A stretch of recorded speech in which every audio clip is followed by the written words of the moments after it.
All right. Good morning, everyone. Thank you for being here. Super excited to have you today. And today's a more of a mechanics kind of discussion about how to kind of construct digital stories. And so I put together like a very short quiz that we can send the link out in the chat. It's through an app called Kahoot, and I use that in my classes sometimes. And it's a really if I made it correctly, it should be just an easy sort of fun quiz to look at, just some of your background in digital storytelling and movie making and just, kind of your familiarity. Because some of you likely have made videos before, and so some of this could be a little bit, replicate some of your previous knowledge in the area. But for some of you, this could be new, and could be a newer area that you're looking into. But what I hope is that this will kind of provide some different ideas for everybody across, the kind of spectrum. I myself am pretty novice in many ways because I still am trying to figure out a lot of the software and and those kinds of things are really common, for those of us who are trying to sort of oftentimes translate some of these kind of skill sets into what we do as public health professionals. So I shared last time my background is in clinical psychology, so I didn't really envision myself being like a video maker, back in the day. And now, it's been a really fun process for me. I try to keep, my skills okay, in part using a platform that I cannot mention here. that, but it rhymes with Rick and Rock. But I use that platform. It's very similar to what I'll show you today, and create little videos just like of my dog usually, and just funny things in between, meetings and classes and things. But I wanted to share with you today just a little bit of a summary of what we talked about last time, and then we'll kind of jump into some examples, and then we'll kind of go through a little bit about like why is this helpful, why does the research side show that some of these things can be really engaging for communities to think about public health, and so kind of review some of that. I'll go through the agenda, and but I wanted to start with a video. Digital storytelling uses multimedia tools to bring narratives to life. Digital stories are versatile and can cover a wide variety of topics, such as explaining a concept, reflecting on a personal experience, retelling an historical event, or making an argument. Digital stories are typically videos that combine audio, images, and video clips to tell a story. Even though we recommend that digital stories be 2 to 3 minutes long, a lot of work goes into making one. First, you will need to brainstorm what you want your digital story to be about. Once you've determined the purpose of your digital story, the next step is to create a script and a storyboard. When writing a script, you will need to decide what you want your digital story to accomplish. The script and storyboard will lay out exactly how the digital story will unfold. The next step is to create your video. Depending on your script and storyboard, you may need to record your voiceover, gather or create images or video clips, and choose music and sound effects. Finally, put all the elements together and enjoy the final product. If you're interested in learning more about these steps, check out the guides and videos that we have linked in the description. So, why create a digital story? Creating a digital story is an engaging way to share information that requires creativity, self-direction, and experimentation with new technologies. Need help? Email library@uofwealth.ca, chat, or drop by. The music is all worth it right there. So, but this is just something I got off of YouTube, obviously, not from our university per se, but just to kind of, I thought it was a nice graphic representation and a nice, just like basic example of what we're kind of thinking about in terms of the structure and the ingredients that we'll talk about today. So what we'll talk about today is a little bit of review, as I mentioned from last time, but also talking a little bit about what this looks like for okay, so digital storytelling. So today we're going to learn the basics, and so we're going to look at some examples and we're going to think about ways that this could apply to each of your work. And so as I'm talking, what I'd ask you to do is pop in the chat any questions you may have. I'd love to hear a little bit about what it is that you do in terms of like people that you work with, the population that you're working with, the issues that you're coming to confront with in public health. Like, are there issues around mental health as being a real common concern we're seeing in public health, educational settings, as well as, in practice in many different ways. So please pop that into the chat, and then if you get a second to take the Kahoot quiz, it's just like 4 items or so, but just to kind of get a sense of okay, so when you click on the link, you may be asked to like set up an account, and you can just set up, with an email or like a, pretend name or what have you. And then it'll bring you to a couple of like 4 questions really. And it's just more to kind of get you also thinking about, are there ways you could use things like Kahoot or different kind of quiz things to help, engage with, people that you're working with, and this could be colleagues. I've used this with colleagues as well as students. I've used this in our courses and things. And yes, so Denise, yes, a lot of mental health issues contending with, yes. And I'm hearing that a lot. I'm hearing a lot of mental health themes, all the way from substance abuse that has kind of escalated from the pandemic during and following the pandemic. A lot of lack of access use that, in Montana for, people across the spectrum of age and mental health need. So those are things that we're really seeing, and a lot of sort of compounding issues because the mental health impacts the physical health and vice versa. And so we're seeing people have more kind of complex healthcare needs within our settings. And yes, serious lack of access. Oh, and then you mentioning, Denise, the floods. Yes. Yes, and this year has been kind of scary, honestly, with the weather, like it being, so much of the flooding we're starting to see here too is like, it was such a bad winter, right? And then now we're having all this kind of rapid temperature increase, and our levels are quite high. Yeah. And that's impacting many other things here in Missoula, at least. I know that it's really had a very direct impact on some of our community members who don't have homes, who sometimes live in the river areas, and so they're having to move into town and having a lot more interaction and sometimes conflict, unfortunately, right? And so a lot of folks who, are in our homeless population, houseless population, are, kind of a struggle oftentimes with mental health issues and things. And so not always, but, sometimes. And that also speaks to the lack of access to care. Yeah. So yeah, keep those topics coming. And then what we'll talk about is, are there ways that we can kind of get the story told to different audiences? And so sometimes these digital stories can go, to I've had people share their stories at powwows on the Jumbotron indoors. I've had people share them just widely through social media. I'll show you an example today of a video a colleague, Theda Newbreast, did a few years ago, and she actually submitted it to a film festival and received a national award for her film on alcoholism and sort of substance abuse prevention and culture and those kinds of topics. So a lot of good work that's happening in communities, and this is like one way, people can tell their story and kind of have a wide audience. So let me go back to sharing. Hopefully that Kahoot works. If not, it's not a big deal. It's just really a few questions. I could have built it into Mood, Mood, or what is this, Zoom?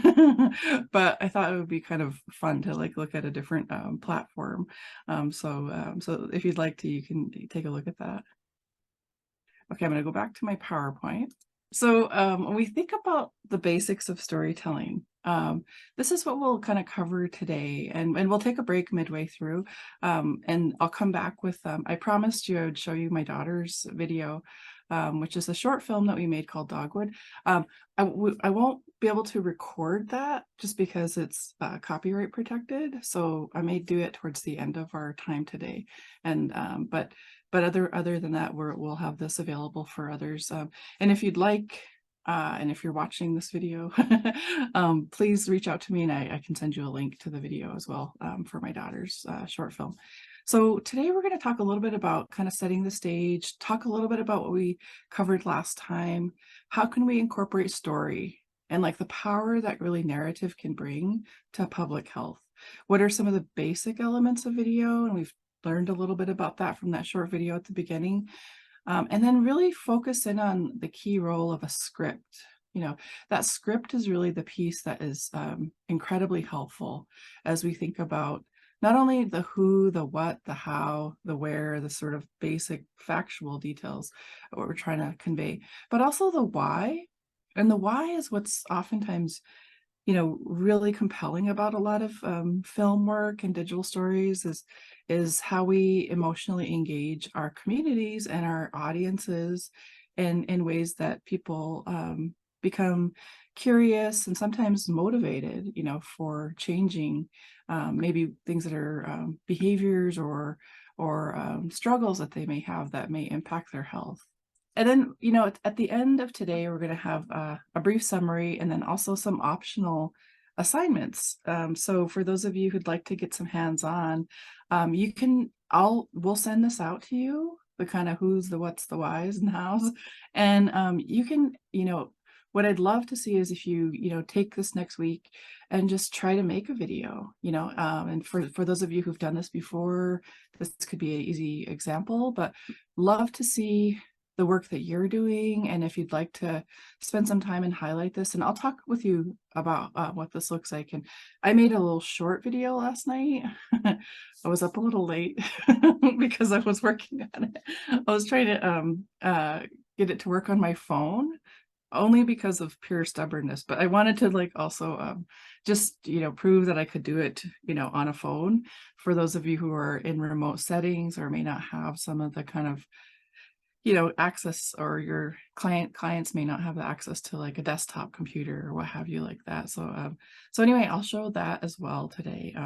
And then yeah, so that'll be kind of the optional assignment, is to work on a video this next week. So last time we talked about many things, and one of the things that we talked about, whoops, I got into my chat. I'm trying to move my chat box. So really how important meaning is for people. And this is true for people from all walks of life. When we think about I mentioned logotherapy and different ways of cognitive behavioral therapy approaches to behavior change. And a lot of that centers on how we make sense of events that occur within our lives. That could be loss, that could be a traumatic event, it could be stress, it could be a good thing, right? How do we think about graduating from school? What does that look like for us? How does that shape our identity and what hopes we have for the future?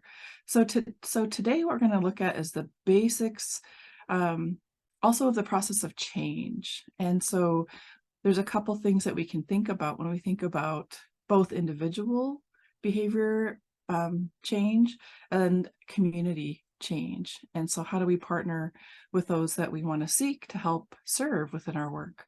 And one of the ways is through story, and one of the ways is through engagement, and that's what we'll kind of focus on today.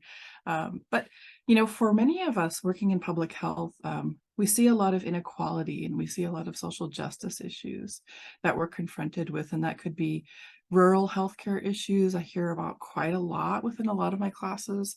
Access to care, access to specialty care, even just basic medical access is something that we're all experiencing here in Montana, especially, is limitations in our access. Like, I know, I always throw myself as example, but I am, for example, waiting to see a specialty care provider, and they are splitting their time between Helena and Bozeman and Missoula, and so they book out like 3 months in advance here, and that's a really common story, right? If you're not having something that's like a really urgent care, we're seeing a lot of people having more struggles in those ways. So one of the ways that we think about equity is really instilling what we think of as hope. And being a psychologist, we have a definition of hope, believe it or not, which is kind of crazy. But we break hope into will, like, so the ability to kind of want some kind of change or want something in your life, and then having ways or access to that goal attainment. So that's part of what we're going to talk about today, is how do we kind of spark some of those ideas in people and use kind of creativity as a way to develop that for folks. And just a lot of times we all need sort of that supportive audience, and that's part of what we are trying to help kind of create and help people have skills to have access to that. So when we think about behavior change, this is a very simple version of this, but behavior change is a really challenging aspect of public health. When we think about something that might be like, this example came up last time, the example of smoking, right? We know from like the preponderance of decades of research that smoking commercial tobacco recreationally is quite bad for you, right? So it can cause a lot of health challenges, a lot of issues, can lead to different forms of cancer, these kinds of things that we know from the kind of empirical literature on this. But we also know the biggest challenge is you can't really think of it in an overly simplistic way, because for some cultures, for example, tobacco use for Native people could be a component of sacred cultural ceremonies. However, when you dig into that, it wasn't generally done recreationally. It was within the kind of ways that we use things within ceremony. So there's an example where you start to look at the ethnography of behavior, and you start to dig down into, like, what is this about? Another thing that's related to tobacco use, right, is trauma. We see people, also socioeconomic differences. So people may start to smoke tobacco because more people around them smoked, and maybe we're working multiple jobs, we're maybe having all these other stressors, and the smoking was like part of their coping strategy with some of the stress they had in their life. So those things can be really important as we think about things like public health messaging. We think about theories of change, individual change, community change. And individual change, there's some really good work looking at readiness to change. And this comes out of the substance abuse literature. It's some old literature, but it's very informative as far as like looking at meeting people where they are. And sometimes people are, in terms of a spectrum, very ready to change and really are motivated, have thought about it, are very activated around it and are ready to go. Those are your really great people to meet, right? Because they're going to be, wanting to hit the ground running with regard to any public health intervention that we have. And if it aligns with what they want to change, right? But then we have a lot of folks who are what we call contemplators, who are thinking about change, who maybe have had the discussion of how it could be helpful, but maybe haven't quite gotten there, or still kind of have a lot of concerns about giving up some of their old, habits that maybe not always serving them very well. And then we have, pre-contemplators, and that's people who have really kind of like recognized that there might be a health problem that they're facing, but really are not really very convinced and motivated to change for many reasons. And that's why we think about compassion when we think about like thinking about people along that spectrum, is, you know, that there can be so many ways for people to not want to change things in their lives. And many of them are really compelling, good reasons. And so thinking about kind of meeting people where they're at with these things can be really incredibly important and required, really. Same thing with community change. So communities can operate in these similar ways. We can have communities that are in sort of pre-contemplation for change. So maybe, for example, staying with the substance abuse idea, maybe there's a lot of substance abuse within a community. People are really recognizing that there's a problem. They're identifying potential solutions, and that might be a good example of a community that's in that contemplation phase and thinking about ways that they can change and those sorts of things. You know, as opposed to, you know, a community where there's the same problems, but there isn't a community dialogue and there isn't kind of a kind of visioning around what kind of things could help mitigate some of the problems that they're seeing. So these kinds of things are important to kind of recognize. And one of the ways that things like digital storytelling can come in is they can help to kind of move people along the spectrum, because they can really engage people who may be in that pre-contemplation phase, bring them into contemplation, and then activate them into actual change. So this is a kind of a key part of what we think about when we think about digital storytelling. So you've already mentioned some of these, but what are some of the key elements regarding change or need for change that you've seen with communities? If you don't mind, pop those into the chat. I'd love to see what your insights are about how people change, how you've seen people change, what have been key motivators that you've seen help people work to change, those sorts of things. Okay, so when you have a second, just take a shot at that. I know Emily said social influence on change. So, you know, the things that we see online definitely impact us, right?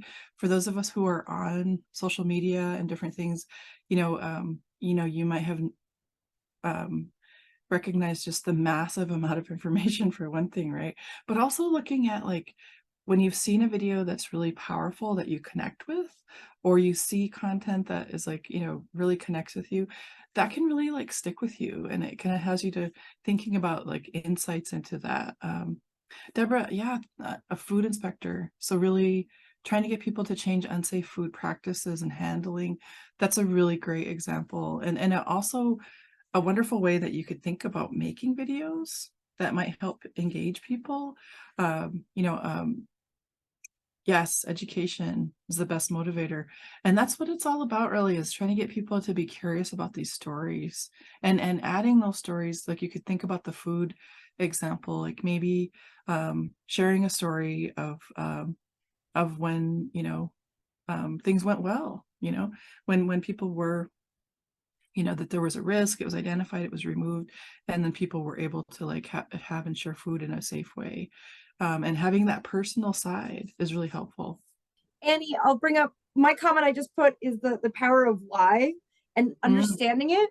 And I saw a wonderful campaign once done, and it was basically describing why certain speed limits were set the way they were, and how many people are like, it says 25, but it doesn't, that seems kind of low. We can go higher than that. And there was a campaign about if you were to collide with a human, what the survival statistics were at 25 miles per hour versus 35. And just having the why that number was chosen, it wasn't arbitrary, it was survival rate, and it was a residential area. Like that, it just made it so much clearer. And I think, again, anytime people know why the decision is being made or the change is being asked for, can really help.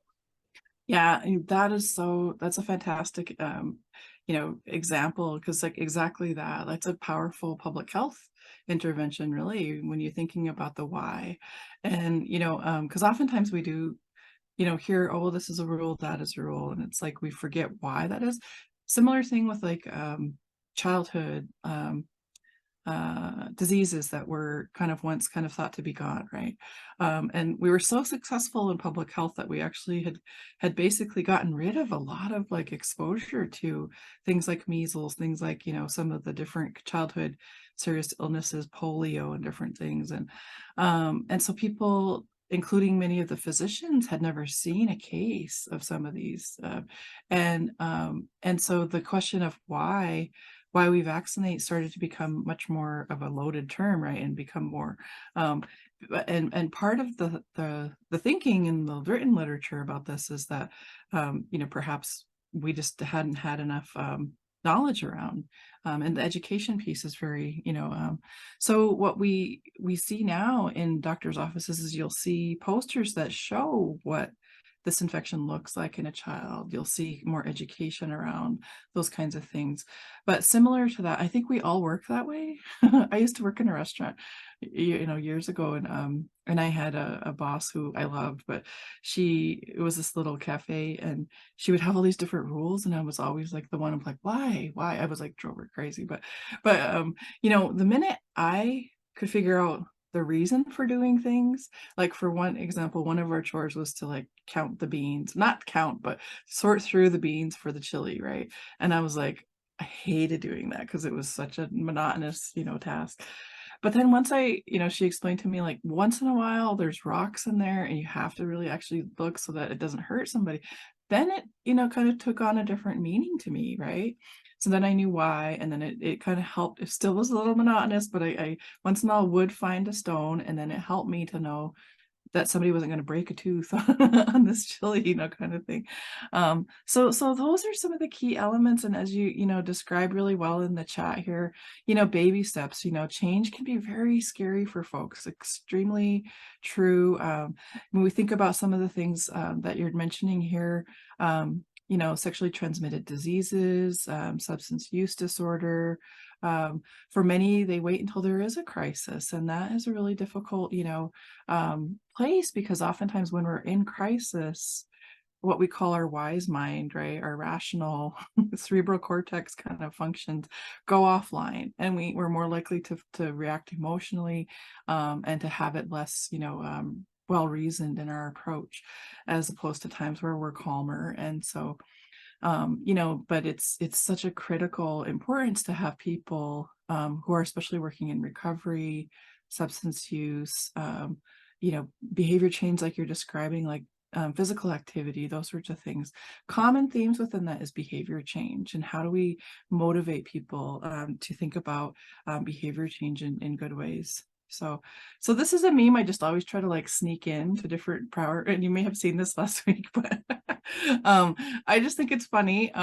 But as we think about stories and videos, it's important that we like be like very honest. Like, it's a way we can see human areas of shared understanding. Like, we all know depression is a very serious thing, right? As a psychologist, I know clinical depression can be very serious. And so, some of the things that we're doing might create a curiosity in folks. It's not going to quote unquote cure depression or cure problems, but what it can do is help us to kind of reckon with the areas that we share as people, right? And that can really be a hopeful message for those who are struggling with substance abuse, with behavior change, with their health and chronic illness, all of the different things that you've all described. So we can develop hope, and that's in and of itself a hopeful thing. And that's really what the work in public health education we're doing, is trying to really get people engaged and hopeful about their futures, and looking at their strengths as people and as individuals and as communities, and how do we harness those things. So yeah, anyway, I am a fan of cat memes. So so part of what we're talking about is, as public health folks, we want to have a spirit of curiosity within these things.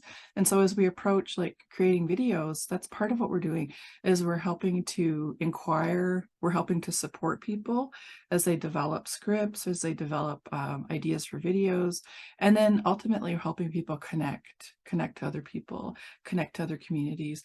And so these are ways that we can help support emotional health in both the clients that we work with, but also ourselves. Because honestly, part of what we do when we do these workshops and script development is we're really kind of helping to kind of, collaboratively shape our messages. And so part of what we're doing with visual stories is just that we're asking questions, we're supporting each other, and we're connecting in practice. And so this is a frame I used last time, but this is from my thought on cognitive behavioral therapy in action, right? Our thoughts impact our emotions, and that impacts our actions. And so the dog here is kind of representation of automatic thoughts. When we have automatic thoughts, all of us have them. And they're thoughts that sort of get us through our day easier, right? So if I thought about driving into work, and I had to like critically think each time I turned or put a blinker on. I mean, we do that, right? But like it might be more stressful in a new environment as opposed to one that you've been, driven through every day, right? And part of the reason for that is that we have, these autopilot features of our brain, if you will, that help us to like get through our day easier. And so our thoughts can be, okay, well, I take a turn here, I take a turn. And emotionally, I mean, hopefully it's not going to like elicit a lot of like anger or things like that, although it can, depending on where you're driving. But then the actions, are, correspond to those things. So same thing with like depression. We think about clinical depression, a lot of the thoughts tend to be more ruminative, ruminating on negative things. The emotion, therefore, that becomes more sad or anger or irritable kind of thing. And then our actions, we tend to kind of become less active, and those kinds of things can cycle together. So part of what we're doing is in public health is we're trying to kind of disrupt some of this cycle. And we're doing that by reframing things. We're reframing automatic thoughts. So this happens when we do script writing too. You'll see if folks are really struggling and they're wanting to write about some difficult topic, sometimes helping them to reframe things in a strength-based approach is really like a incredibly helpful piece that we can do. Sometimes resisting that urge to talk about those really, I mean, we're not encouraging people not to talk about depression, actually the opposite. We want to have people kind of be aware that we can reduce mental health stigma and things. But what we want to do is be aware if people are avoiding things, or say thinking about something as complex as if you wanted to do a video on sexual transmitted disease rates, right, and increasing condom use, you're going to have like a direct conversation about sexual health, right? That's part of what we're doing, probably, I mean, not too direct, but we're talking about how we think about some topics that could be difficult for some folks to talk about or hear. So we think about that, resisting kind of avoidance and things. And then for many of us too, taking care of ourselves, that'll be a theme I'll talk a little bit about, is just, so critical, like rest. And that allows us to be creative. That allows us to be like, sort of recreative. We think about the term recreation, right? And that's part of where that term comes from, right? As we think about our days and how we help others, we must also, as we talked about last time, help ourselves within that process too. And so part of that, I wanted to talk a little bit about mindfully connecting with others. So again, I'm a psychologist, so the background I have is coming from that lens, But one of the things that we're oftentimes guilty of, for many of us who may have struggled with like depression or anxiety symptoms, which arguably include all people. But we have a lot of automatic negative self-talk that we sometimes engage in. And that can be like, comes from many places, but things like, oh, you're a bad person, or you failed, you did, this is like, you could have done this better, focusing on the negative. Like, so say you taught a giant class to hundreds of people, and everybody was like, this is amazing, this is such a great class, I loved it, I learned so much, but there was like two people who were like, I didn't like her shoes. Or something of that nature. And that's the when we're depressed, that's the information we're most likely to pay attention to. And so the same thing goes with negative self-talk. We may have a lot of positive going on, but we'll sometimes ruminate on the negative things that we've experienced across our day and our experiences. So when we think about self-compassion, this is really helpful. Oh, sorry. I have a little bit of a sensitive mouse. um, so talking to ourselves as we would a child. So here's some examples of reframing, and these are helpful when we're doing script development. How you would talk to your friend. Oftentimes we speak, more kindly to others than we do ourselves. This is a silly one, but like even your favorite treat, as we're thinking about, maybe you're going to get that boba tea that you've been wanting to have all week, and just the joy that you're kind of approaching that with, approaching ourselves in those same ways. Things like the environment, the sun, when the sun is here and it's not raining. Our pets, like we're often so kind to our pets, and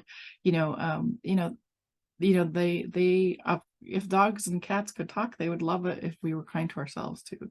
And joy kind of creates joy in different ways. So even a stranger, for many of us, we're more polite and we're more kind in the ways that we talk and interact to people who are perfect strangers than we are to ourselves.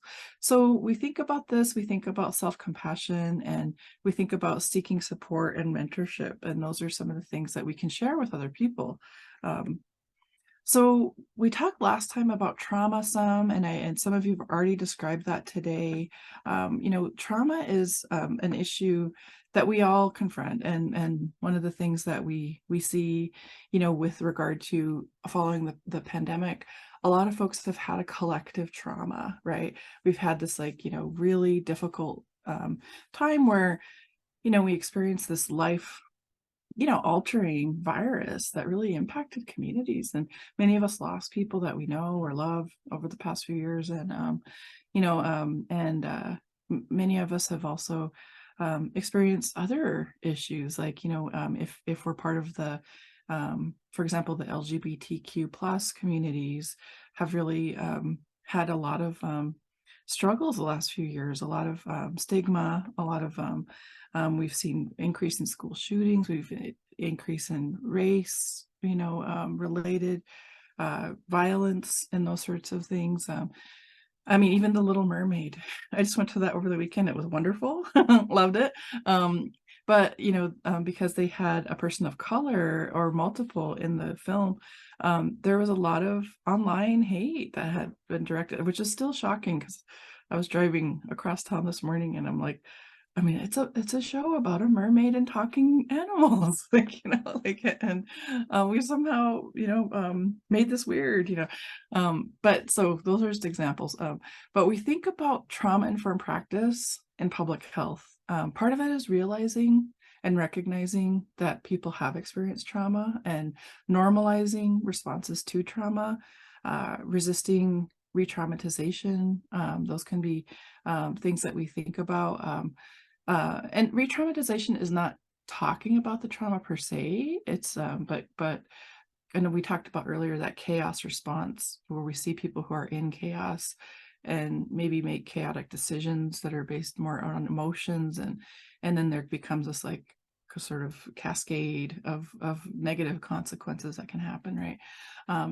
So principles of trauma-informed practice are things like increasing safety, how safe we feel in our environments, how safe we feel in our relationships. As a provider, being trustworthy, being transparent in our approach, looking at peer support. How can we educate peers about mental health? How can we educate others about ways that we know will help people cope in times of stress? Looking at collaboration and how we work in a mutual way.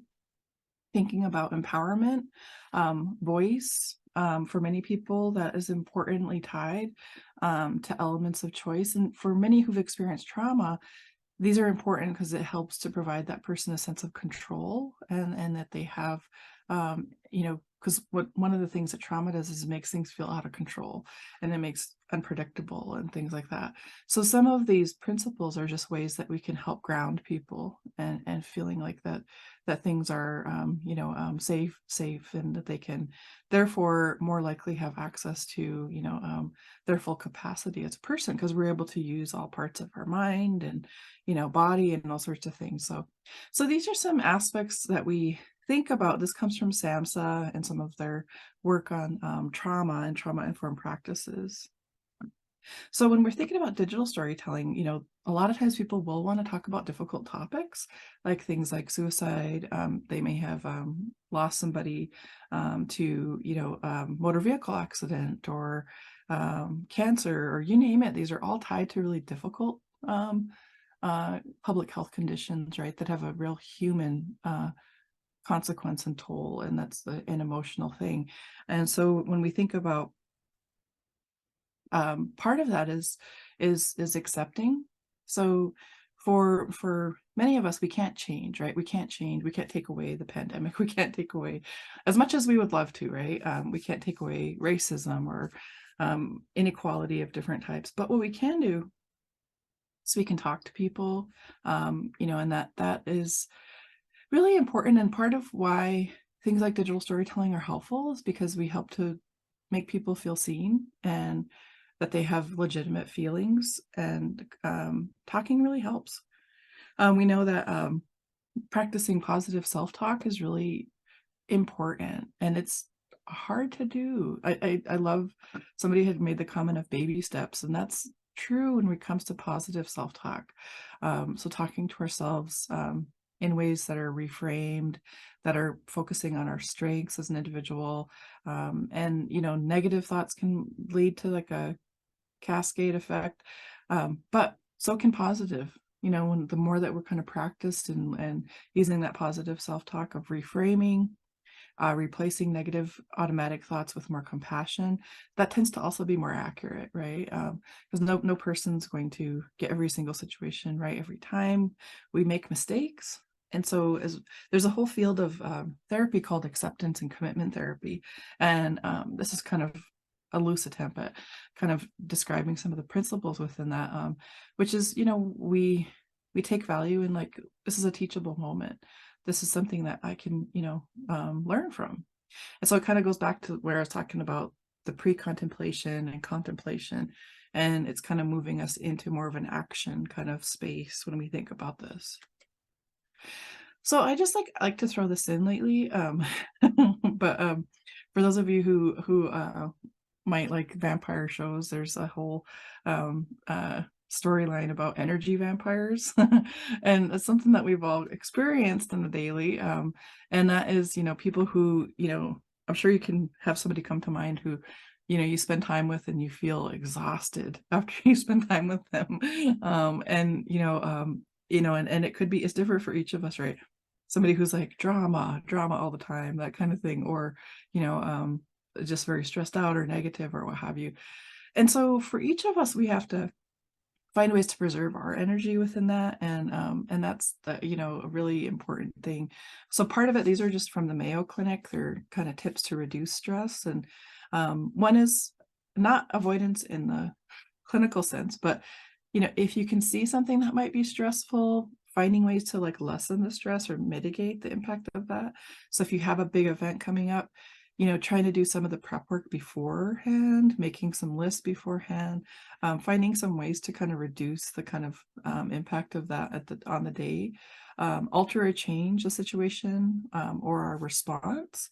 So if we know that we get into conflict with a certain individual, are there ways that we can change our patterns of behavior, so that, you know, this is kind of goes back to that when I talked about Viktor Frankl, and he couldn't change the situation he was in. He was in a really terrible situation, but he could respond internally differently in how he practiced acceptance and mindfulness within his experience.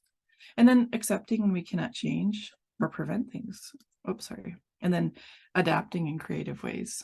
So adaptation is such a human gift, you know. I mean, well, for many animals really. But I was just watching a video about oh gosh, some kind of like birds using tools, and I was just like, that's fascinating, because like we're all, trying to figure out our way in the world. And I have this bird feeder out front. This is a aside, but last year I had a tragic situation where a bird had died in my yard, and I felt terrible about it. And I didn't know what had happened, and like suddenly my vehicle had been accumulating bird poo on it for like a week, and I was like, something's wrong. Like the birds would get really aggressive anytime I would go outside. So I go outside, find this poor little bird, and so as a um means of helping, I got this little bird bath out there, and so that made him pretty happy. All the birds were happy. Everything was great. And as long as I keep it filled, right? It was like empty yesterday, and I had quite a quite a but so we all adapt in these creative ways. And so my bird story is about me adapting, not that creatively, but just in ways that, help improve the lives around us. So with storytelling, as we watched in the early video, it's about choosing a topic, right? And so each of you have already identified some great potential topics. We think about substance use, we think about recovery, we think about sexual health. It's a wonderful, important topic. Um, we think about behavior change, healthy habits that could be dietary, nutrition, activity, physical activity. We think about, um, topics like mental health, and how do we reduce stigma, and how do we improve access. So once you've selected a topic, and so there's a couple ways that I have done this. Like I have done digital storytelling like with an individual community where we've produced, kind of individual videos for that community on a public health topic.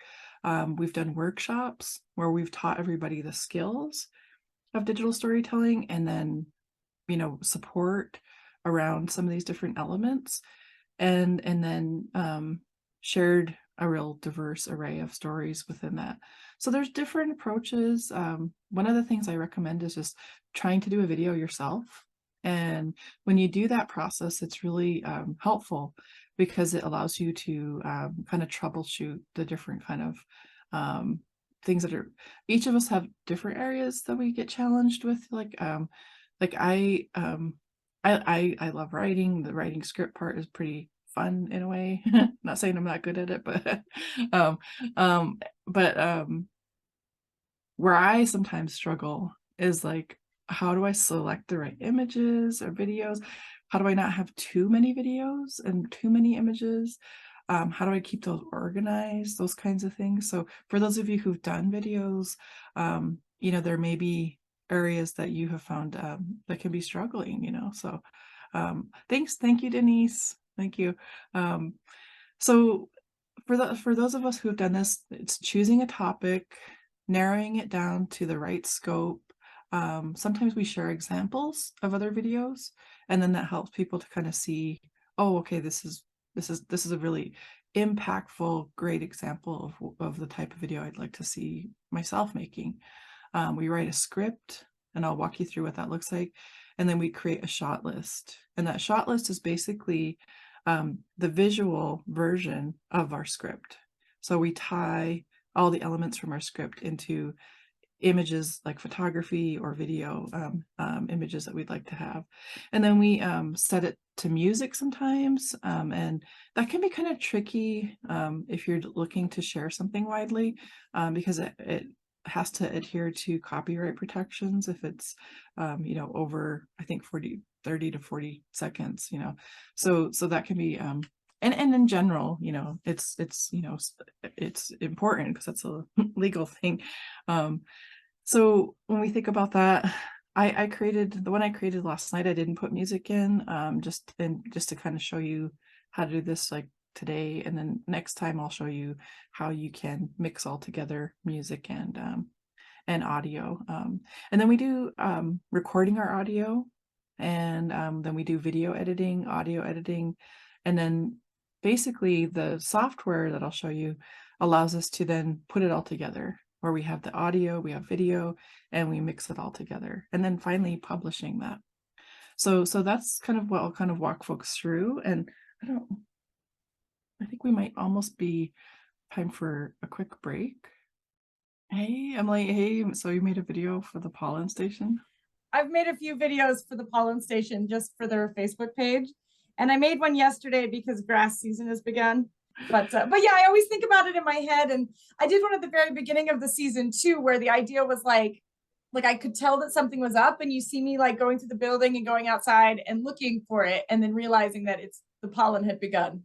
But this time I was like, okay, well, people don't like grass, so like let's do a shot of me running and then a shot like this. And it was just kind of fun to put together. Oh my God, that's cool. Yeah, if you don't mind. Yeah, I would be. Yeah, I'll share it real fast, just as an Okay. example.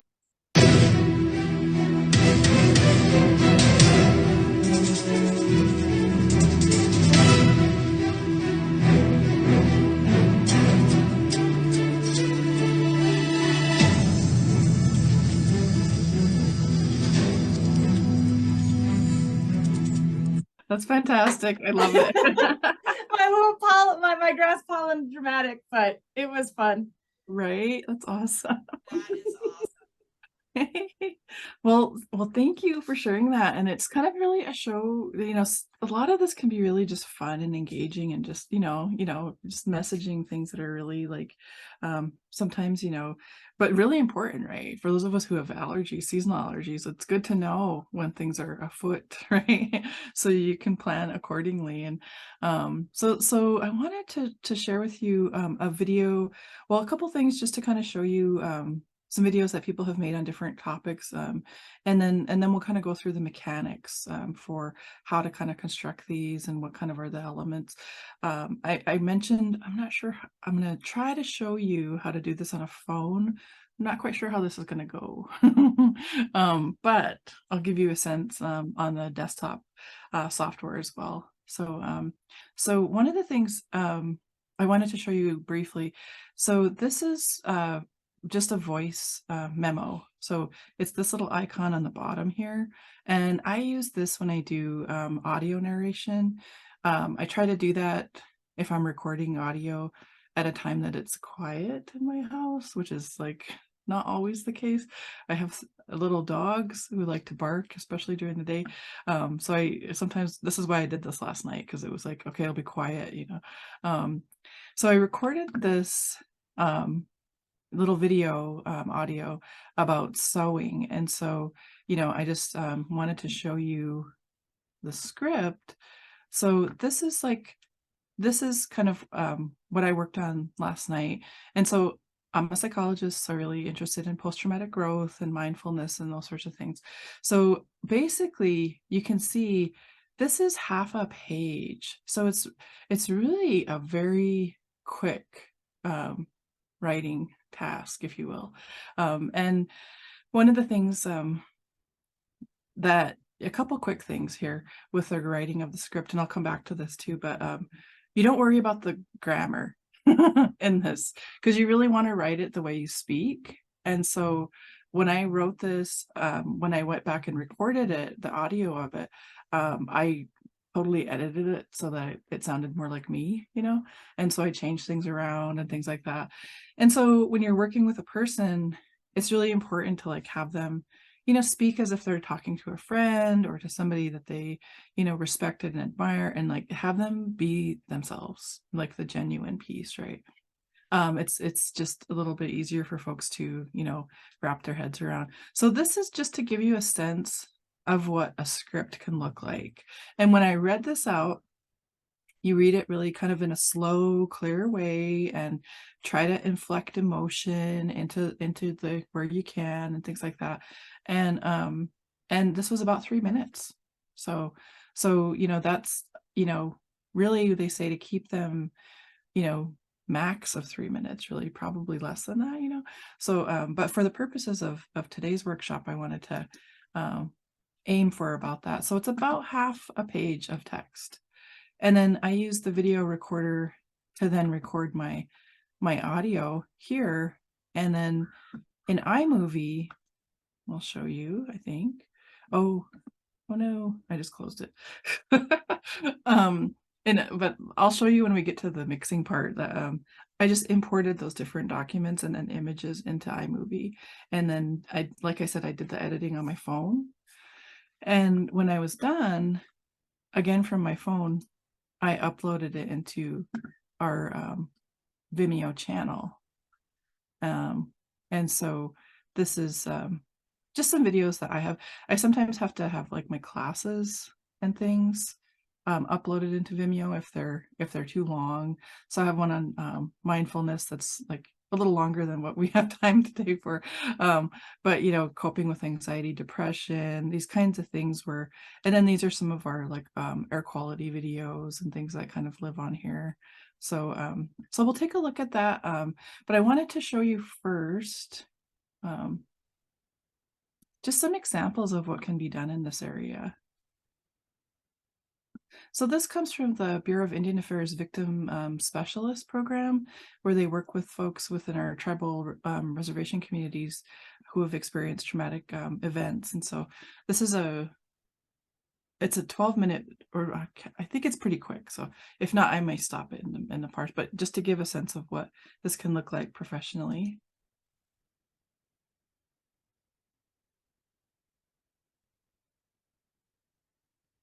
Try this again. Culture.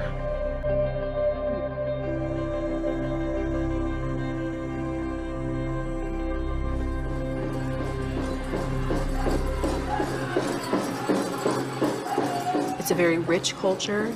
We have powwows, we have sun dances, so there's a lot of tradition, but there's a lot of new energy as well.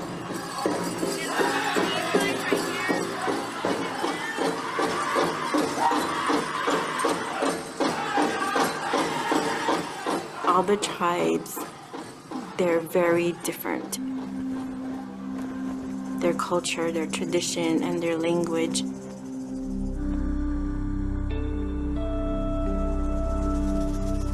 Historically, our people treated each other with respect, and we had a very healthy society.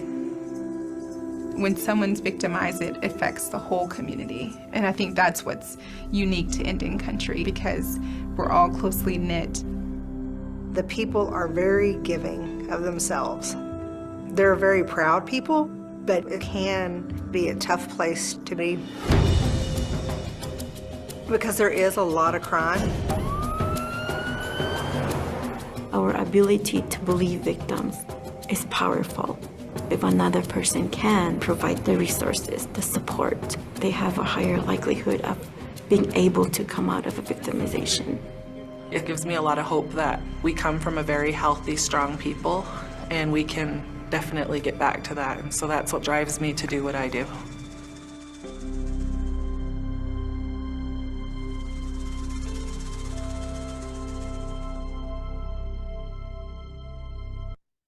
So I wanted to just show that video.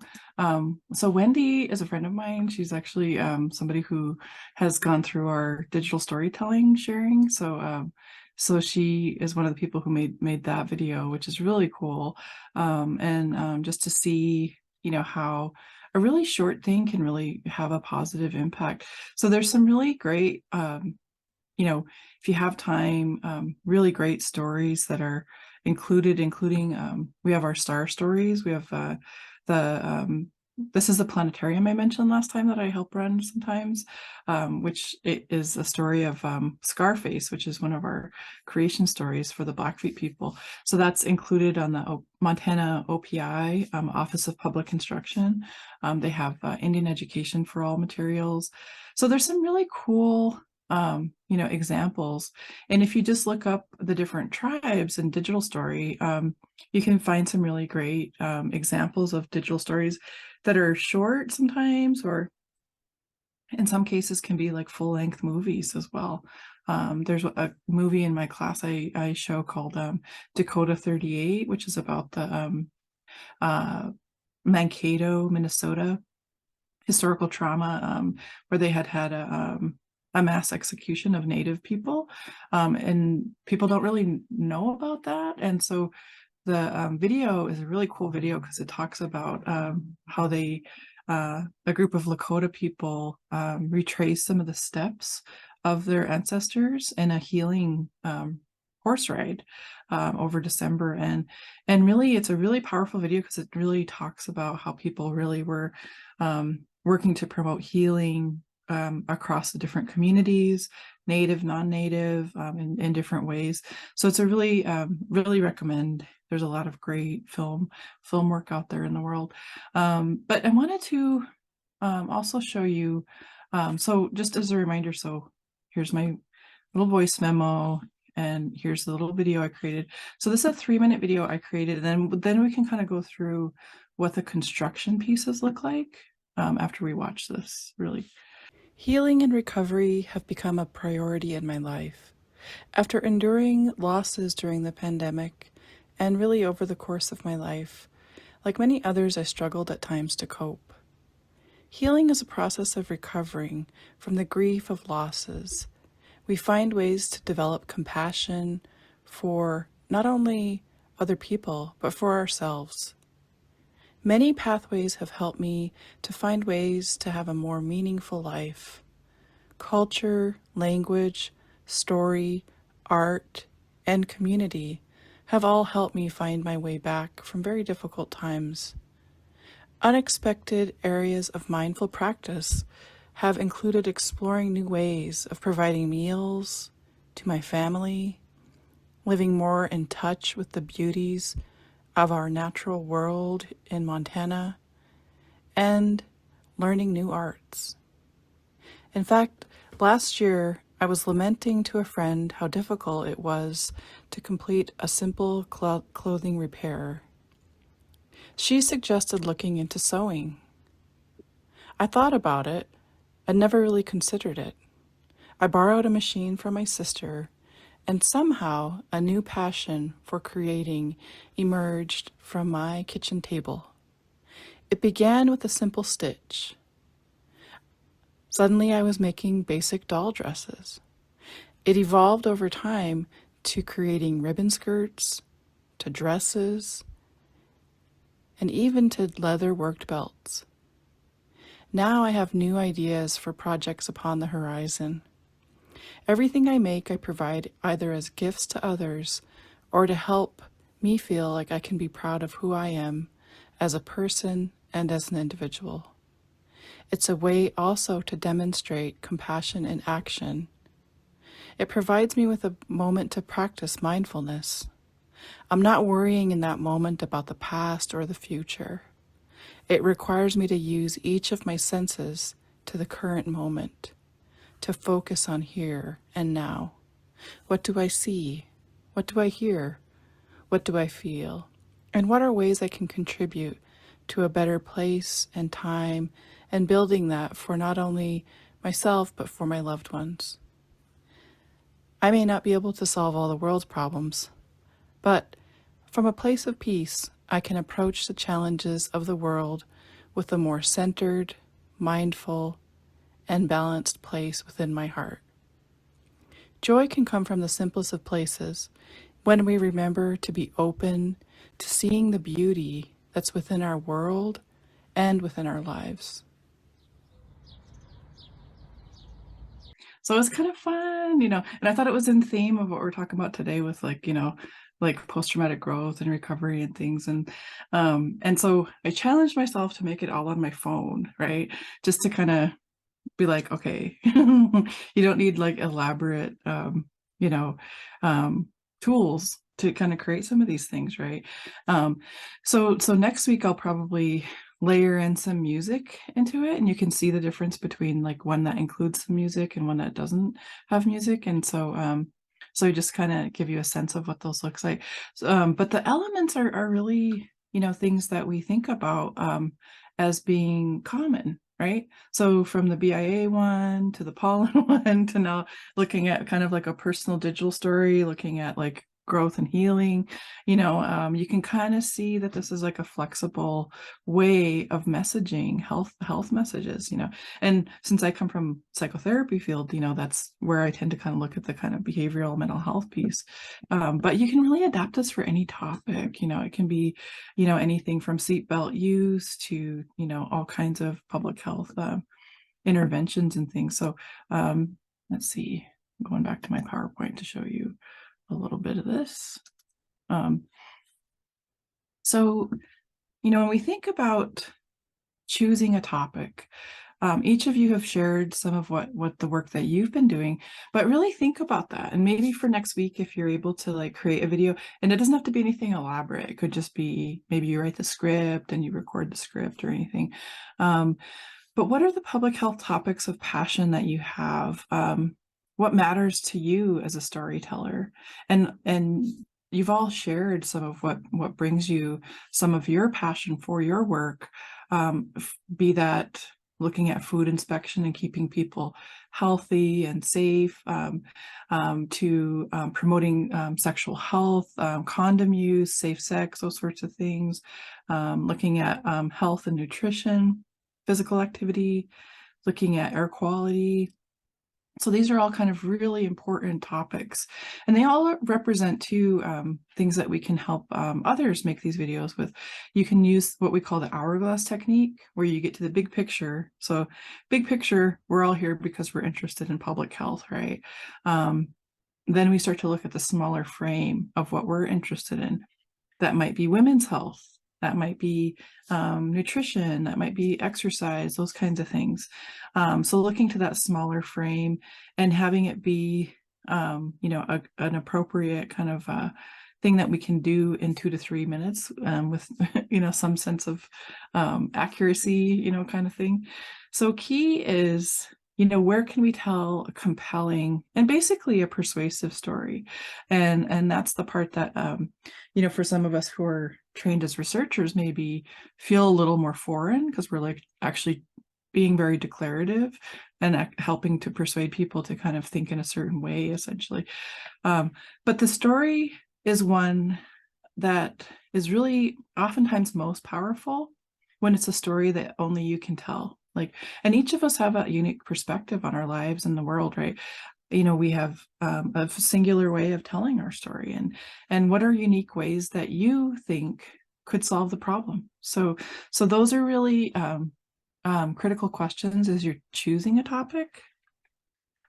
Some examples that we've that I've shared, and I'm happy to send out some more examples as well. But sometimes it helps to have a creative space created to look at other videos, look at videos that share your vision or your topic. So you could look at YouTube, you can look, different searchable platforms. Vimeo is another. Are there ways that you can add to the story? Has this been looked at within your particular community, be it rural, be it Native American? What are some of the solutions that you or others have tried? So this is part of that creative process. For me, I often look at Google Scholar and look up articles that have keyword, so I'll look at American Indian trauma, recovery, healing, different types of keyword searches. Look at more recent articles, might look up digital storytelling. You can see some of the literature that these things are based on. Videos, YouTube, social media, and then sharing videos with others can help really create different ideas and solutions for oftentimes some pretty tough questions that we face. So the writing the script, so as you saw, it's about half a page of text. The writing is so helpful here, and it's so helpful to work with other people too, because as we all face, not so much writer's block, but sometimes we just need sometimes another person to have that accountability factor, so if it's a group setting, sometimes it's easier for folks if somebody's like transcribing what they're saying or writing down bullet points. It can kind of get over some of the insecurities that we sometimes face around writing. So many of us also struggle sometimes to communicate in ways that are clear and concise. And so a common thing that you'll see is if people who've experienced a lot of trauma sometimes can be very flooded in their communication style. And so what that means is people who maybe will tell you every single aspect of their day or of the experience, or things that might not even relate to the topic that they've chosen. And that's kind of a flooded response. And sometimes there's many reasons for that. Some of it's avoidance. They want to talk about things that are safe and comfortable, as opposed to things that they're trying to avoid actively. Because avoidance is one of the things that, I don't mean that in any kind of stigma way. Avoidance is a literal symptom of post-traumatic stress disorder. And so avoidance can come in the form of substance use. It can come overworking, many different creative ways that people can avoid things. So helping people, especially if they do have some of that background or do have some of those stressors, communicate in clear and concise ways is really helpful. And it can really be a really great way for each of us who are interested in video production to provide sort of a gift to people who are struggling with some of these things. And a lot of it is like, you don't fight with the struggling. And it's just kind of helping them. Oh, okay, you have this really important story about, let's say, grief, right? Can you tell me some about that? What were some of the things that, key questions that helped you with the grief that you were experiencing? And music was part of that. Oh, tell me more about that. Was there a certain type of music that you found to be helpful? What were the ways that it helped you cope with your grief? Did journaling help? Was that something that, you started to write lyrics? And so you kind of help people communicate and also kind of work through the ways that they really want to impact others. So then maybe a story comes out of that is the ways that poetry and writing, help somebody, kind of go through a journey of grief. And that's like a really powerful story, and that's a story I would love, to see and hear about. So when we share those stories, and oftentimes when we do the workshops, we'll have a community style format, like a talking circle. We'll talk as a group. We'll make it visual, writing on the whiteboard. We'll have Post-its where we write out ideas. We'll have individualized discussions for people who maybe don't feel comfortable sharing in a group setting, and then revise, right? So you revise and revise and revise, and typing it out is really helpful. You can use the Note app in your phone or tablet. I like to use Microsoft Word, and then you can print out a copy. And when you print out a copy, then you can read through that audio recording easier. And so really, as they said in the early, 2 to 3 minutes is probably more likely the max. Most people these days won't want to watch a 5-minute video. So shorter is often much more powerful. And so that kind of really emphasizes the importance of that, the process of revision and pulling out those keywords, right? Healing, like hope, grief, laughter, humor, those key story elements, and then distilling that into half a page. And so some of the times this is the part that's actually the most challenging, is getting these kind of really complex like stories or emotions or themes and things into half a page. So when we did our air quality studies with some of the tribes, this is one of the areas that was really, really rewarding and meaningful, but it also was like difficult, because what we were trying to do was share a little bit of their stories of the way that they're historically viewed fire within their tribe, and like basically the creation story of fire within their tribe. And but we wanted to do that in like a minute or less. And so it took a lot of work with our cultural partners on this to look at ways to do that respectfully, that kind of captured some of the essential elements and characters, but that also didn't result in a video nobody would want to watch, right? Like a 20-minute video. And not to say that that wouldn't be fantastic if we had the time and things, but it's also trying to look at what people will watch, and given all of our exposure to media, we know most of us have a limited attention span with some of those things. So once you've have your actual script, you're going to want to create a visual shot list. And what that is again, you have your printed out script, you look at the keywords, your key elements, and you basically visually map it onto a list of shots. And so who are the key characters?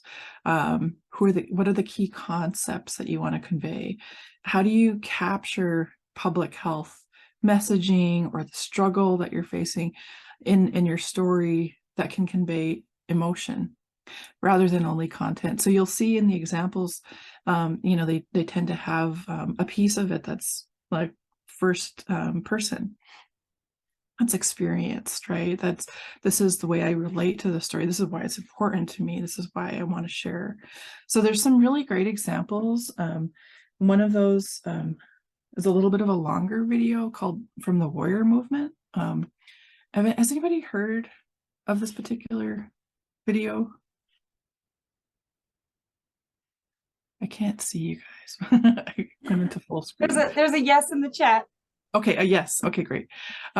So I wanted to, if we have time at the end, I'll send it, or I'll show it, but I think I might more likely send the link, and you can also look it up on YouTube. But it has some really great, powerful videos from Arlee, and the community there had experienced some really, tragic losses due to youth suicide. And one of the things that happened, among many things, is that the community really rose together and created some videos and surrounding their basketball team. And it was really powerful. They actually were able to win the Montana basketball, the state tournament for their division, and they dedicated that to suicide prevention after the loss of one of their friends.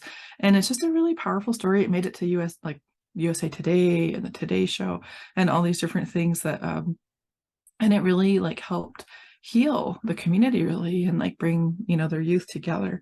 So there's some really great ways that you can bring that in. As you saw in the video that I showed you, you can also use the scenery. You can use, because sometimes you don't I'll get to this a little bit, but it's harder to capture some of the things okay, so say you wanted to look at alcohol use, right? And you wanted to talk about reducing harm, like a harm reduction. You could find images of alcohol use or consumption, but it might not be as compelling as just sort of talking about it and kind of having some imagery that is more it's a stylistic question, really, though, so it just depends on how you want to frame and how you want to move forward with those things. But when you collect your images and your videos, we all have our phones, right?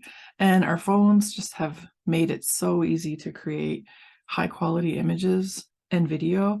And so we've had, there are professional movies and videos that have been shot with smartphones, and so the cameras that we have now on them is just really high quality for a lot of folks, or even less quality is fine.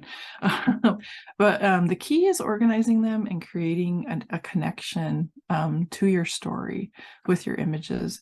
So sometimes you can create we have a cloud sharing file that we share as our family, photos and videos and things like that.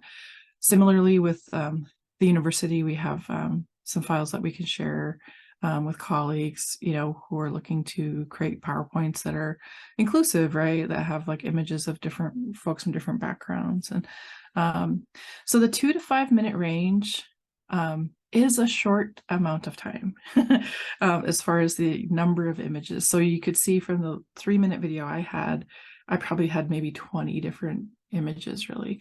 And that's that can be hard for people because we're very attached to images that are either from our family or things that we've taken or good memories. And so sometimes that can be hard for when we're working in community, is getting people to limit those images down. Sometimes they'll just want a proliferation and have a ton of, I had one, we were doing a training, and one individual who wanted a picture of each of her grandchildren in the video, and she had like 30 grandchildren. And so at the end, it was sort of like a slideshow as the credits were rolling on her video, to make sure that she was able to do that, because that was very important to her, right? So there's creative ways you could kind of handle some of that, but it can be difficult to choose. And so a lot of times, as our role in helping people make these videos is to help them, sometimes encourage them, work through some of the resistance, like we call that, like rolling with some of the resistance sometimes. And so those things can be really helpful. Now, when we record the audio, I mentioned I use the voice memo feature on my phone or computer, and I'll you can get like a really fancy, I was going to show you my fancy microphone. I never use it. And it's but it's here in case I ever want to use it. But those things can be really helpful, honestly. And if you're, especially if you're doing like a podcast or something, like the quality of the audio can really matter. With these, they're a little more forgiving, especially if you include music and things like that. So at the very end of the video, you might have noticed that you could hear the spring birds chirping and that sort of thing. So you can mute the video clips as you go through the editing software. So voice memo works for most. There's other apps for basic recording. When you start to get a little more complex, GarageBand, if you're a Mac user, is a way that you can blend many layers of sound into your audio file. And that's where you can have your spoken word, you can have music, you can have sound effects, you can have all these different things that you can get really creative with. There's other audio apps that are out there that can be used to record and to mix audio files. Copyright-free music, as I mentioned, or if you know an artist who can give you permission to use, like my kid is a harp player, and so I usually will contract, quote unquote, with them to use some of their music. And but it's a great way to kind of again engage people in your storytelling. And this is why some of them I've been looking at, like Instagram. They have a Reels component that you can also take a look at, and that they also can automatically put in music or things like that. So that's kind of a fun way to engage people as well. So audio files store as MP3 files often. They can, depending on your computing platform, and they can be used to create other things too. Like we've created podcasts, we've created public service announcements with the MP3 files. You can kind of like splice them up into like the key components. But speaking slowly, clearly, and as much as possible with emotion are really helpful aspects for editing. And it kind of will help you kind of bring in, here's where we want to have like this really powerful image of this flower growing, in the springtime and what have you. And it'll give you some kind of creative ideas as well. So editing, I mentioned iMovie. iMovie is great for folks who use Macs or have an iPhone. As I mentioned, I took about an hour or so. Granted, I've done these before, but to put together the video I showed you, and maybe 2 hours. But I always underestimate how much time it took.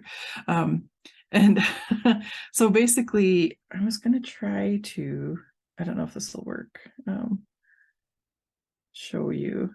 Okay, so one is when I was looking at apps that you can use, if you go into whatever your equivalent of app stores are, you can see a number of different video editing apps, and some of them are free or low cost, which is really great. This is iMovie that I'm most familiar with making these videos, and it's really great for just like people like me, like amateur type, learning how to make these kinds of videos. And there's a lot of tutorials that are available, both through Apple, YouTube, you name it. There's newer ones called CapCut, which is very similar, and it's basically got the layering into, and I'll show you what that looks like in iMovie a little bit. I just installed this last night because I wanted to look at different video editing, so I haven't fully learned how to use it yet, but it, you know, a lot of these are pretty intuitive for users, much more so than what they used to be even just a few years ago. But there are others. There's courses you can take on iMovie. There's so for the more professionals out there, there's Final Cut Pro, which is a very similar platform to both iMovie and CapCut and different ones. So it's basically where you can kind of see this here. It's like you layer in the images, and let me see if I'm going to open the CapCut, and probably will regret it in a minute, but with Final Cut Pro, what's really cool is you can do color editing. So if you have looking for like the real professional quality of video, you know, that's definitely worth an investment. But so see, I'm gonna have to like sign in and all this stuff, but I'll show you this next week how this looks. And then for iMovie, you know, this is a little bit of what it looks like. So for here, you can see my internet sensation dog. So she is, her name is Penny, but here's where you can see the editing down here. And what you do is you do essentially, I don't know why my computer's being very slow right now, but okay, here she is. And so when you're editing, you basically are splicing in your different images, and you literally can drag, like click on an image, and it's not going to like me doing this right now, but like and a little hand pops up, as you can kind of see, and it can kind of show you what it's going to look like in the preview window to the right, and then you drag it and literally drop it where you want it to appear. And what is cool about it is then you can use your space bar, and it'll show you a preview of your video. And this is a little choppy because it's still trying to sync my videos and things like that here. So, and then here you can also like adjust like the volume. So if you wanted to mute the volume on different video clips, that's often helpful. And then here's also where you can import, and it's not going to let me at the moment, but you'd import your audio files. So for example, and this is all things you can do on your phone, which is cool. And then you can add in transitions in between. So transitions are just things like that help your slide go from one image to the next in kind of a more visually appealing way. So you can do like a slide effect or a fade effect or these kinds of things. And so so that's a really cool aspect of these different. And so any of you who've used a platform like RickRock, it looks very similar to this. And basically the difference is that you just usually import audio from their file, and but you can edit, you can like here you can change the length of a video. So you want it to be shorter. You can change the duration of even how long you want a photo. You can change things like what's called the Ken Burns effect, which is basically where it zooms in on different components of the image that you have. So here, if you click on this image, you can change the way that like the color looks. You can change the cropping of this. And when you go into the cropping, the Ken Burns effect is, I mean, that's how influential he is, right? So say you wanted it to be closer up on your image, then you could preview that, and oops. And the cool thing is you can just grab your cursor there, and then it'll kind of show how it looks just by pressing the space bar. Hey, Annie. Yeah. Can you remember what software is this? This is iMovie. Okay. Yeah. Do you have any suggestions for Android? So that's why I was like starting to look at this CapCut. And CapCut is, there used to be a video editor that's called Movie Maker. And I don't know if it still comes with PCs. I'm less of a PC user, but there are video editor software packages for every operating platform. So this one might be CapCut is one I've just started to look at because I've used it for my dog videos, and you can like add silly effects and things like that, which is fun. And it might be this Power Director that is Android compatible. So basically things that are more Microsoft, you know, and Android and different, so you might just have to do a little research on your app store. And if you just look up video editing and then take a look at different ways. But then that's why I mentioned Instagram and different social media platforms. Their video editing software is starting to get a lot better. And you can do some of these same kinds of effects within there. And like I mentioned, you can even do stop motion. So things like that, which are kind of fun to experiment with. But yeah, there's definitely, but you might just have to research it a little. I can take a look as well, but I'm just less familiar with Microsoft operating. But things are really gotten a lot better. So these are just a few of the video editing files that are available on Apple. And so you can also take a look at the App Store for your phone for these things. Thank you, Annie. That was a question that came in through the chat. I also mentioned using canva.com, that even without subscribing, they have quite a few creative tools for making short videos. Yes. And the other thing that you can do is you can do this in PowerPoint. Yes. So especially if you have like video clips, so within PowerPoint, you can record the audio. So we have this happen a lot within our classes. So for students, when they're doing presentations, like during the pandemic, we had to have people doing presentations online.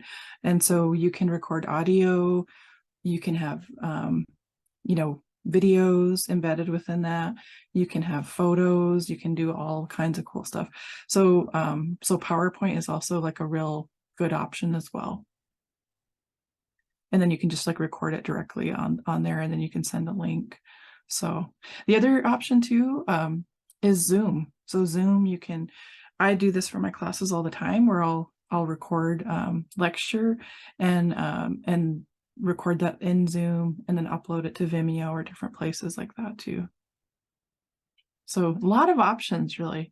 This one is just one particular way you can use like a video editing software, but you don't have to. You can use like a very basic. And for all of us, we can just use our phones too. Like, right, if you wanted to just set up a way to keep your phone stable and or even your hand. And I've had students do videos where they just, hold the phone and record their short video on that too. It's a cool way to you can just really be creative with it, so you don't have to use these fancy editing softwares at all. It's just more personal preference, really, and access, really. So if people don't have these kinds of things, access to, there's real basic ways you can have the same kind of impact and things. But that's where, even in our more rural areas, most people are on Facebook and Instagram and different things like that. So, okay. So the key is you're kind of building this images layer by layer. You have a visual component, you have an audio component, and Movie Maker can be used on PCs, but I also showed you a few of the video editing software, Instagram, Facebook. You can shorten the duration of clips, add visual transition, video effects if you want to get fancy. And a lot of our younger, folks are really good at this stuff, and they really have a much more flexibility and knowledge around these things. You can sharpen or adjust color. That can be an artistic use too. So say if you're doing a video about you know, a topic like drunk driving, right? And say part of like the story is that somebody who was lost to drunk driving, and it's one way you can kind of like sensitively include photos of people who may have passed away or something, is having maybe black and white, a transition, or you can have text like the dates of their life, or, in memory of. There's many ways that you can kind of make artistic decisions as you're doing these things, but these are a few things that you can kind of use for the editing process. And so I showed you a little bit about how you can do this in iMovie. Again, you can use any type of video editing software, or just, any kind of simple way of capturing your story. And then finally, one of the things you do at the end of your editing is you publish, right? And so after you review, and what I showed you today is what we call a rough cut, right? Very initial rough cut, minimally edited, just so that you can kind of get a sense of what the video process looks like. And but once you review it and you edit it and you finalize your project and you're really happy with the final product, you've reviewed it, you shared it with other people, you can save your desktop or file to an MP4 file, to a video file, and then you can upload it to places like Vimeo or YouTube or Facebook or Instagram, all these different kinds of platforms we have now. And depending on how you'd like to share it, you can set up, restrictions. Like, so with Vimeo, we can have password protection so that it's not just completely publicly accessible. You can have, just use it for educational settings. You can save it on a desktop and then embed it into PowerPoints. You can have it displayed at social gatherings, all kinds of different creative ways I've seen these shared. Oh, Canva. See, I want to learn more about Canva. I haven't used it. I downloaded it one time and then I became intimidated by it. But I need to go back because I've heard wonderful things. And is that the one that's used for graphic design too, I think? Yep. Yep. And then Procreate too is another app for Apple users. Have used that a lot too for digital artwork and things too, which is pretty cool. So some tips on sharing, and I'll leave some time for questions too here, but sometimes, especially if you're new at the process, or if it's a sensitive topic, or you're working with a population that may be stigmatized in different ways, you may want to be wary of sharing too widely before getting others to review. I personally often in social media too, I don't allow comments, and just as a practice for myself. But also, like, we all make mistakes. I've made the mistake of misspelling people's name on the credits and those kinds of things, and you can go back and correct that if you haven't completely put it out to the world. Like I say, disabling comments can be really a wise decision. And if it's like a really sensitive or difficult topic, it can be highly recommended too. And so, if there's a topic also that's sensitive or upsetting, you can do a warning. And then, of course, we always want to get permissions. So from youth themselves, as well as their guardians. And then if it's including tribal communities, you might have to have additional review by culture committees and those types of regulatory bodies and things.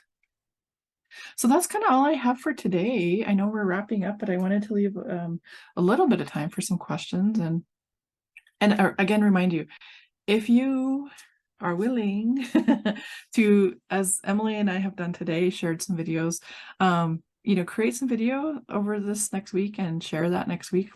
We'd all love it. I mean, it would be great to see. And then once you start using these things, then the questions typically come up of how to do certain things. So, feel free. You can also email me, and I can help troubleshoot. Perfect. I'll make sure that thank you, Annie. Perfect. I'll make sure your email goes out as well in a group email to everybody with, again, the slides from today and the recording when it's ready to go. So you have all of that. We won't make you share anything next week, but if you No. have something, we would love it. But like she said, we definitely want you to try, because that's when all of your questions will probably bubble up to the top. And that's what we want to be able to tackle next week. So very much encourage you to give it a try, or at least start going through that, that app store and see what software intrigues you, etc. So if you have any questions, feel free to unmute or throw them in the chat. How long should the video be? I think Annie was saying 2 to 3 minutes is like the sweet spot. Yep. 2 to 3 minutes and or shorter. You can even just do a real quick PSA. Those tend to be like 30 seconds kind of thing. Yeah, Annie and I worked on some really long ones that were like training videos for the air quality. We got a glimpse of it last time, and those were lengthy. But Yeah. in the social media world these days, under 3 minutes. Otherwise, everyone checks out. Right. I know. I'm like, I feel like I'm shaking my cane with those, like, that's like, really dates me. I know, because we had some that were like over 10 minutes long, I think. And I was just like, oh gosh. You're like, no one's going to watch that. I'm like, I had a hard time watching it. I made it. You're like, I was mine. I know our attention spans are now very tiny. Right. Well, I hope today's helpful, and I really look forward to next week. And please feel free to reach out if you have any questions. I'm more than happy to help point you in the right direction if I can't fully Perfect. understand.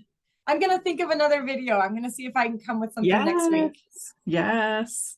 Well, I want to hear about your what did you the Disney run with the character run and the Comic-Con and Oh, I'm always going, San Diego Comic-Con. I'm always, Yes. I mean, that's just an idea, but just throwing it out there. Yeah, I'll find something fun for sure. Alyssa in the chat just mentioned, this is interesting. I will try with the help of my kids' expertise. And I was going to say, worst case, find someone younger than you. Yes. And ask them for help. Yes. That honestly is the best advice, because they just like know how to use this. Like that's why I'm always like, kind of know, because the kids really know this. Yeah. I pride myself on how much I've taught myself, but these younger kids, like my high school, my friends' kids that are in high school and middle school, just have this down so fast. So right. They're they're like, you have to take a class for this. Like, right? and I'm like, yes, I don't know. Yeah. I was born before this was a thing. Right. All right. All well, right. thank you so much, everybody. We will see you next week. Thank you.